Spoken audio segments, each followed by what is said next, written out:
สวัสดีค่ะพ่อแม่พี่น้องสวัสดีFCทุกท่านเนาะค่ะกลับมาพบมาพอกับเจตาพารวยคือเก่าค่ะในทางช่อง YouTube คลิปนี้เจตาก็จะว่างแนวทางของลาวพัฒนาค่ะ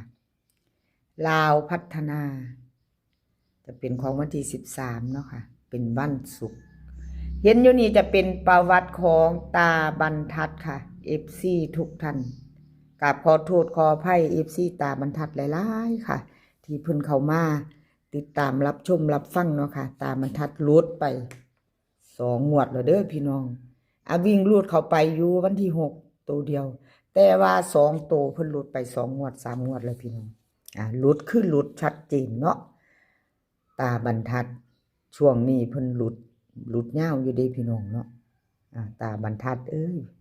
แนวทางใหม่นี่ให้ไปเด้อข้ามโค้งไวๆเด้อเจ้าลุดเหย้าแบบนี้ก็เป็นจังไดพี่น้องพิจารณาใหม่กับขอโทษขออภัย FC เนาะค่ะของตาบรรทัดหลุดไปเนาะของตาบรรทัดหลุดไปเอามาตามต่อไปใหม่ค่ะไปใหม่ไปต่อ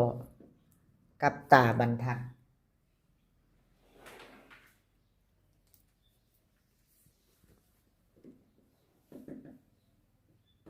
เป็นแสงชัดเจนบ่เนาะพี่น้องเป็นสีฟ้าเนาะเป็นแสงสีฟ้าขอโทษขออภัยคันบ่ชัดตาบรรทัดค่ะมาไปต่อลาวพัฒนาวิ่งลูดค่ะวิ่งลูดเพิ่นให้มา8กับ1 2ตัวค่ะ4หาง81 80 15 16เบิ้ลค่ะ88กับ11 3ตัวค่ะ3หาง816 180 815ค่ะวิ่งลูดเพิ่นเด่นทั้ง2ตัวเด้อค่ะตาบรรทัด8กับ1วงกลมให้ทั้ง2ตัวค่ะ2ตัวค่ะเน้น81กับ16 3ตัวเพิ่นเด่นเน้นให้816ค่ะหางเดียวตาบรรทัดไผจะต่อกับเพิ่นก็แคปหน้าจอไว้ค่ะพี่น้องหลุดหลายงวดแล้วเนาะหลุดแล้วหลุดเลยเด้อค่ะชัดเจนบ่มีกักช่องเจตาบ่หลุดตอนออกบ่แม่นตอนออกเด้อพี่น้องหลุดแล้วหลุดเลยมีจักงวดก็เห็นได้ชัดเจนให้ความมั่นใจกับ FC เนาะค่ะพิจารณาไปน้ำกันได้เห็นไปน้ำกันเนาะกับพอบุญขอบคุณบ่ว่าจะเป็น FC เก่า FC ใหม่ค่ะที่เขามาติดตามรับชมรับฟังมาเป็นกำลังใจให้เจตาตลอดเนาะค่ะกับขอบพระคุณเป็นอย่างสูงเลขทุกตัวเอามาวางเพื่อเป็นแนวทางค่ะโปรดใช้วิจารณญาณในการรับชมเป็นอย่างสูงค่ะรับชมรับฟังเป็นเพียงแนวทางเนาะค่ะพี่น้องเอาแคปหน้าจอแคปหน้าจอแล้วกับไปโตเนาะค่ะเป็นของไทยแคปหน้าจอตามบรรทัดแล้วกับไปโตเนาะค่ะไปโตของคุณยายใจดีค่ะเป็นจังใดเนาะของคุณยายใจดีกับขอโทษขออภัย FC เนาะค่ะขออภัยหลายๆคุณยายใจดีเนาะค่ะคุณยายใจดีลาวพัฒนาของเพิ่นวันที่11เนาะค่ะพี่น้องวันที่11 181 3ตัวบน51ล่างของคุณยายวิ่งลูดไม่มาไม่เดิน2ตัวจับคูบ่มีบ่เข่าเนาะค่ะพี่น้องขอโทษขออภัยหลายๆขออภัย FC แทนคุณยายใจดีเนาะค่ะวันที่6เพิ่นเข้าไปวิ่งลูดตัวนึงอยู่ค่ะพี่น้องโอ้ยแสง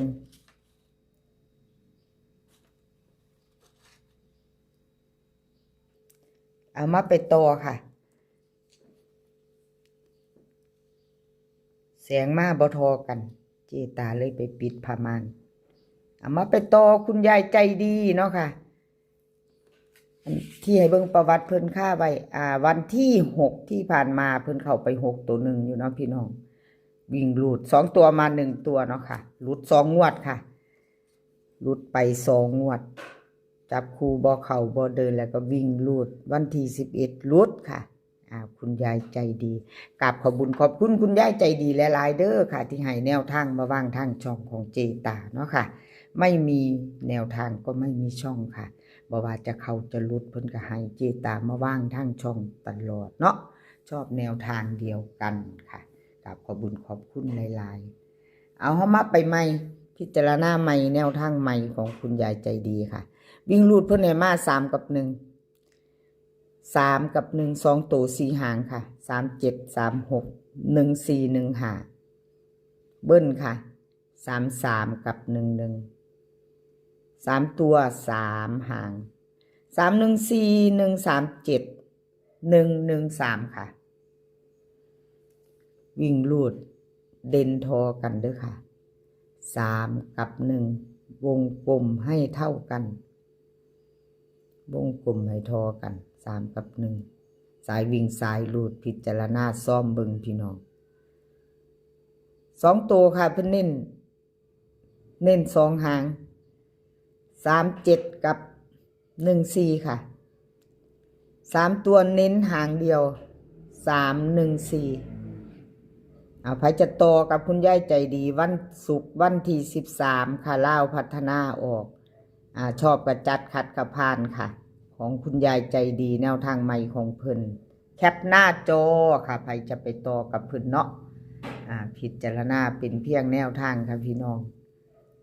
พูดไปก็มีแต่คำว่าขอโทษขออภัยเนาะไปต่อค่ะแคปหน้าจอคุณยายใจดีแล้วไปต่อเป็นของใคร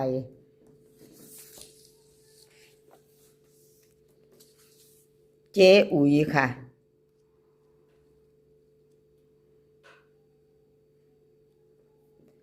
เจ๊อุ๋ย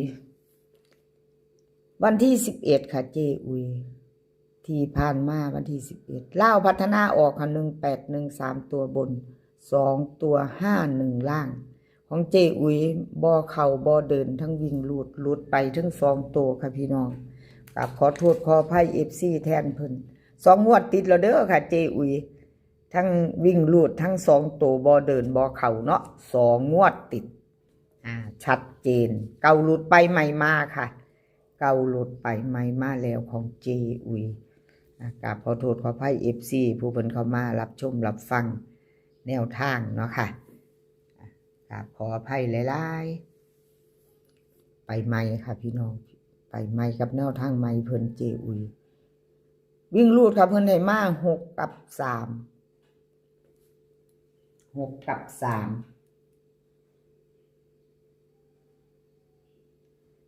2 ตัว4 หางค่ะ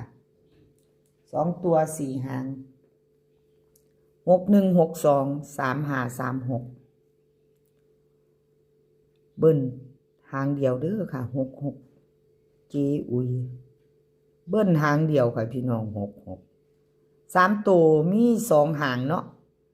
3 6 2 3 6 1วิ่งลูดเพิ่นเด่นทั้ง6ทั้ง3อยู่ค่ะวงกลมให้ทอกัน2 ตัวเน้น2 หาง6 1 กับ 3 หา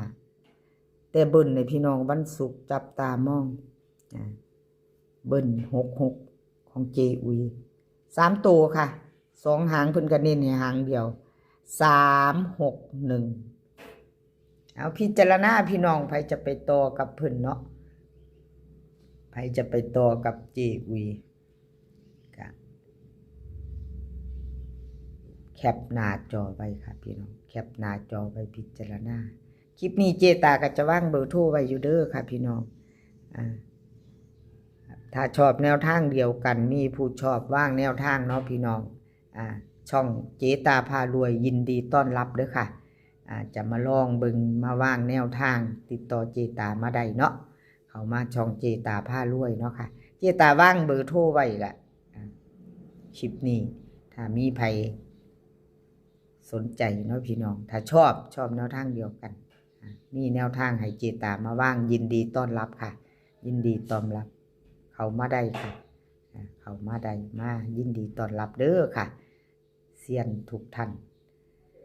คลิปนี้ขอพี่น้องโชคดีค่ะกับลาวพัฒนาวันศุกร์2 ทุ่มครึ่งให้โชคดีกันทุกคนมื้อนี้คอยมีความสุขค่ะคอยสุขภาพร่างกายแข็งแรงเดินทางไปไสก็คอยปลอดภัยค่ะ เดินทางไปขอให้มีโชคกลับมาก็ขอให้มีชัยค่ะคลิปหน้าพอกันไหมคลิปนี้ค่ะสวัสดีค่ะ